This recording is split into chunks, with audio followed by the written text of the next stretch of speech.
उन्होंने धर्म देखकर बेगुनाहों की जान ली। यह पाकिस्तान का कर्म था, हमने कर्म देखकर उनका खात्मा किया। यह हमारा भारतीय धर्म है। एक रक्षा मंत्री के रूप में मुझे आप सबको बेहद नजदीक से वर्षों से जानने का और समझने का अवसर मिला है। मैं आपके साहस और पराक्रम को तो जानता ही हूं, साथ ही साथ पहलगाम जैसी घटना के प्रति आपके गुस्से को भी मैं अच्छी तरह जानता हूं। साथियों, मुझे पता है कि पहलगाम के बाद आपके अंदर गुस्सा था, पूरे देश के अंदर गुस्सा था। मुझे पता है कैसा महसूस होता है जब धमनियों में बह रहा रक्त बेकाबू होने लगे। और मुझे इस बात की खुशी भी है कि आपने अपने गुस्से को सही दिशा देते हुए बड़ी बहादुरी और सूझबूझ के साथ पहलगाम का बदला लिया है। रही बात पाकिस्तान की, तो उसकी बात ही क्या करूं आपसे।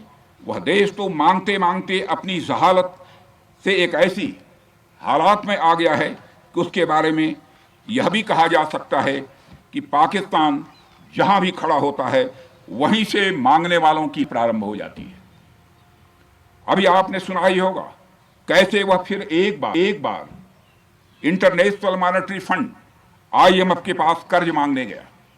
वहीं दूसरी तरफ हमारा देश है कि हम आज उन देशों की श्रेणी में आते हैं जो IMF को फंड देते हैं ताकि IMF गरीब देशों को कर्ज दे सके। ऐसी स्थिति में हमारा यह भारत है।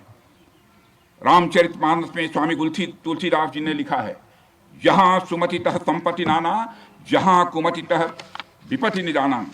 यानी जहां सुमति होती है, अच्छी नीतियां होती हैं, वहां सुख और समृद्धि होती है, और जहां कुमति होती है, बुरी मति होती है, केवल दूसरों के हित की भावना होती है, वहां तरह तरह की विपत्तियां स्वाभाविक रूप से आती ही हैं।